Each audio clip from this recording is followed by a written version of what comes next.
예, 택시기사를 유인하고 살해한 그리고 그 시신을 동거하던 전 여자친구 집에 숨겼다가 검거된 20, 30대 남성이 결국 구속이 됐습니다.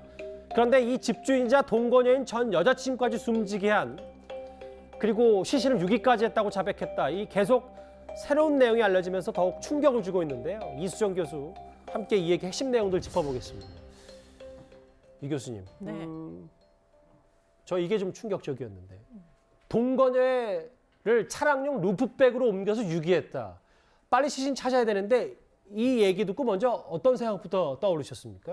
글쎄, 일단은 8월이었습니다. 8월 초에 동거녀가 아마 살해된 것으로 추정이 되고 그리고 나서 8월 말까지는 동거녀의 신용카드나 이런 것들이 쓰인 흔적이 있어서 그러면은 지금 그 사이에 루프백에다가 넣어서 옮겼다. 처음에는 가방이라고 했다가 진술을 번복하고 루프백이라고 얘기하는 것 같은데 문제는 천변에다가 루프백으로 시신을 옮겼다라는 얘기는 천변까지 그러면 가지고 가야 되는 거 아니에요. 진술이 맞다면. 그렇죠. 근데 그게 이제 정말 그렇게 되겠는가 하는 의문부터 시작해서 8월 달에 사실 태풍이 여러 번 왔기 때문에 지금 천변에다가 만약에 유기를 했었으면은 시신을 찾기가 생각보다 쉽지 않은 거 아닌가 이런 이제 염려까지 지금 진술의 뭐 신빙성부터 의심을 하면서 시신을 많이 못 찾으면 이 사건은 어떻게 되겠는가 굉장히 좀 걱정이 되는 그런 측면이 있습니다. 지금까지도 못 찾았는데. 네, 그렇습니다. 찾기도 어렵고 말씀 들어보니까. 네, 근데 네. 못 찾으면 어떤 경우가 발생하는 거예요? 그러니까 지금 뭐 이제 살해됐다는 걸 입증을 해야 되는데요. 지금 일단 이분이 그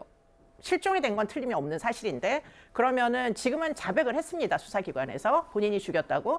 근데 이 이제 죽였다라는 것을 입증할 수 있는 물리적인 증거가 있어야 되는데 예를 들자면 혈흔이나 또는 시신의 일부가 있어야 되는데 그런 부분이 수사 과정 중에 나올 것이냐 하는 게 이제 우리의 궁금증이죠. 여기 보면 옷장에 시신을 은닉했다. 그리고 살해 뒤에 루프백에 시신을 담아서 유기했다. 둘 다 충격적인데 또 문제는 이 구속된 30대 남성, 이 살인범 피의자의 행태. 흥청망청이라는 단어가 오늘 보도로 나왔고 뭐 고급 양주도 즐겨 마시고 어느 카드로 생활비를 썼고 또 사치 생활을 했다는데 이거 어떤 성향으로 이 피의자 받아들이세요? 그러니까 일단 생계를 이어갈 능력이 없습니다. 이 사람은 32살이었고 지금 이 동거했던 여성은 50대였어요.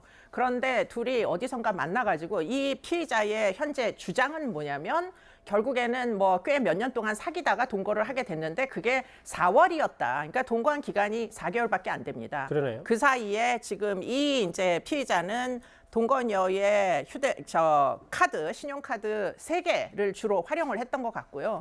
거기서 카드론으로 생활을 한 것 같고 그중에 일부를 양주를 구매한다거나 뭐 굉장히 사치한 그런 생활을 한 것으로 지금 확인이 되고 있습니다. 근데 이제 다 금전 문제고 그럼 결국 본인이 돈을 쓰고 싶어서 막 이런저런 또 범죄까지 이어진 거 아니냐. 그러면 돈과 관련이 있다면 또 다른 피해자가 있을 가능성도 배제할 수가 없는 겁니까? 네, 지금 이 동거녀에 만약에 살해했다면 그 살해 사건은 틀림없이 돈 때문에 뭐 살해하고 결국은 동거녀의 집에 지금 또아리를 틀고 앉아가지고 결국은 12월까지 이제 생활을 하게 됐는데요. 그 사이에 그러면 신용카드가 쓸 수가 없게 됐을 겁니다. 아마 갚지를 않으니까. 그러면은 그 다음에는 생계를 도대체 어떻게 이어나갔을 건가 하는 것들이 지금 추적이 되고 있지 않은 상황입니다. 근데 지금 만약에 아까도 말씀드렸지만 이 시신 못 찾고 동거녀 숨지게 했다는 시신 못 찾고 본인이 계속 진술을 오락가락하면 또 다른 피해자가 있었는지 없었는지 밝혀내는 건 더 어려운 일이네요. 지금 어렵다고 볼 수 있죠. 그 택시 기사 사망 사건은 명확하게 이제 사망에 이르게 한 둔기가 발견이 돼가지고 입증하는데 전혀 어려움이 없지만 문제는 이 동거녀의 이제 사망과 그 이후에 있었을 수도 있는 또 다른 여죄 같은 것들은 현재로서는 물적 증거가 지금 확보가 되지 않은 상태입니다. 그래서 한 가지 이제 희망은 뭐냐면 아마도 신상이 만일 내일 공개될 가능성이 굉장히 높아 보이는데요. 신상이 공개되면 지금 이 사람을 아는 많은 사람들이 사실 제보를 할 수 있는 거거든요. 그럴 수도 있겠죠. 지금 뭐 꼭 살해된 피해자 말고도 뭐 여러 가지 이제 이 사람을 만나서 뭐 어떤 그 가해 행위를 당했다가 미수에 그친 사건들 이런 것들 얼마든지 있을 수 있어서 얼굴을 보면 아마 제보가 이어질 것으로 추정을 해볼 수는 있겠습니다. 그래서 신상 공개에 대한 필요성도 좀 얘기를 하신 것 같아요. 그렇습니다. 네. 얼굴이 알려져야 이런 추가 제보가 오기 때문에. 네.